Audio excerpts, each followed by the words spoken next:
Hi everyone, welcome back to the new video. आपको पता है केमिस्ट्री में थ्योरेटिकल कॉन्सेप्ट्स ही नहीं होते हैं, कुछ न्यूमेरिकल कॉन्सेप्ट्स भी होते हैं। तो जैसे न्यूमेरिकल कॉन्सेप्ट्स में आपको पता है वैल्यू भी इन्वॉल्व होती है और उसकी यूनिट्स भी इन्वॉल्व होती हैं।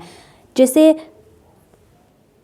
जैसे अगर मैं आपको बताऊं कि 2 मीटर, जैसे किसी चीज़ की, किसी फिज़िकल क्वांटिटी की लेंथ 2 मीटर है। अगर मैं आपको सिर्फ 2 बताऊं तो आप ये नहीं बता सकते कि ये 2 क्या है। अगर मैं इसके आगे मीटर लगा दूं तो आप बता सकते हैं ये लेंथ है। अगर मैं इसके आगे किलोमीटर लगा दूं तो आप बता सकते हैं ये डिस्टेंस है। अगर मैं कोई और यूनिट लगा दूं तो आप यूनिट से पहचान के बता सकते हैं कि ये 2 का क्या मतलब है, ये हमें कौन सी क्वांटिटी के बारे में बताना चाहता है। इसलिए कोई भी न्यूमेरिकल करने से पहले या कोई भी फिज़िकल क्वांटिटी को एक्सप्रेस करने से पहले हमें उसकी यूनिट का तो पता ज़रूर होना चाहिए। तो आज मैं आपको उसी के बारे में बताऊंगी। यहाँ पर मैं स्पेसिफिकली केमिस्ट्री के लिए इसलिए बोल रही हूँ क्योंकि मैं केमिस्ट्री के न्यूमेरिकल्स आपको करवाती हूँ, तो उसके हिसाब से मैंने केमिस्ट्री बोला। लेकिन ये यूनिट्स जो हैं ये आपकी फ़िज़िक्स में भी इन्वॉल्व होती हैं, फ़िज़िक्स में भी ये यूज़ होती हैं, same as it is chemistry में भी यूज़ होती है। मतलब आप कहीं भी न्यूमेरिकल करने जाओगे तो आपको ये यूनिट्स जो है वो यूज़ होंगी। तो सबसे पहले हमारे पास आती हैं फंडामेंटल यूनिट्स, या इनको हम बेसिक यूनिट्स भी बोलते हैं।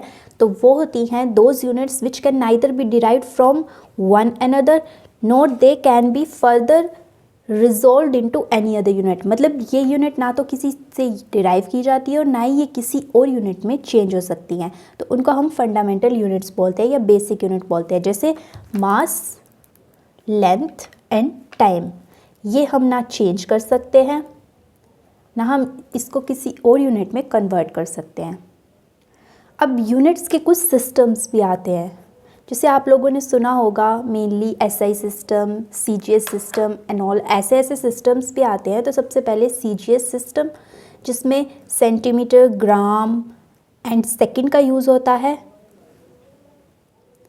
फिर आती है आपके पास एफपीएस सिस्टम, जिसमें फुट, पाउंड और सेकंड का यूज़ होता है। फिर आती है एमकेएस, ये बेसिकली शॉर्ट फॉर्म से यूनिट की ही।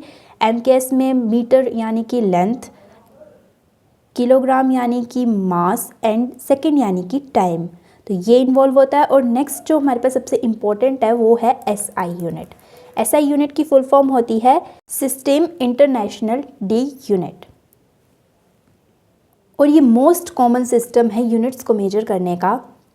वर्ल्ड वाइड यही सिस्टम जो है वो यूज़ किया जाता है, एसआई सिस्टम। आप लोगों ने भी सुना होगा, ये बहुत कॉमन सिस्टम है। और एसआई यूनिट सिस्टम में 7 बेसिक क्वांटिटीज़ आती हैं, जिसमें से सबसे पहले length, mass, time, temperature, electric current, luminous intensity and quantity of matter आता है। लेंथ को हम मीटर में, लेंथ की एसआई यूनिट जो वो मीटर होती है, मास की एसआई यूनिट जो किलोग्राम होती है, टाइम की सेकंड होती है, टेम्परेचर की केल्विन होती है, और इलेक्ट्रिक करंट की एम्पेयर होती है, और ल्यूमिनस इंटेंसिटी की कैंडेला होती है, और क्वांटिटी ऑफ मैटर की मोल होती है। तो ये इसकी एसआई यूनिट्स हैं। अब आपको पता है कि लेंथ का मीन्स होता है लंबाई। लंबाई मीन्स हम लाइट को लेते हैं, अगर लाइट कितना पार्ट ट्रैवल करती है वैक्यूम में ड्यूरिंग अ टाइम इंटरवल, मतलब एक टाइम इंटरवल होना चाहिए और उसमें लाइट कितना ट्रैवल करती है वैक्यूम में, उसको हम बोलते हैं लेंथ। और मास है, it is equal to the mass of the prototype of kilogram. The mass of platinum block, mass होता है किसी चीज़ का भार, वज़न। और टाइम आपको पता है, टाइम को हम सेकेंड में मेज़र करते हैं, टेम्परेचर को हम केल्विन में मेजर करते हैं, डिग्री सेल्सियस में भी करते हैं, बट वो अदर यूनिट्स होती हैं। ये हमारी एसआई यूनिट्स हैं जो बेसिकली 7 ही होती हैं। अब ये तो मैंने आपको बताया फंडामेंटल यूनिट्स के बारे में। नेक्स्ट वीडियो में मैं आपको बताऊंगी डिराइव्ड यूनिट, मीन्स जो फंडामेंटल यूनिट्स जो होती हैं उनसे ही डिराइव करके जो नई यूनिट्स बनाई जाती हैं उनको बोलते हैं डिराइव्ड यूनिट। तो वो बहुत सारी होती हैं, वो मैं आपको नेक्स्ट वीडियो में बताऊंगी। Till then do like, share and subscribe my channel. Thanks for watching.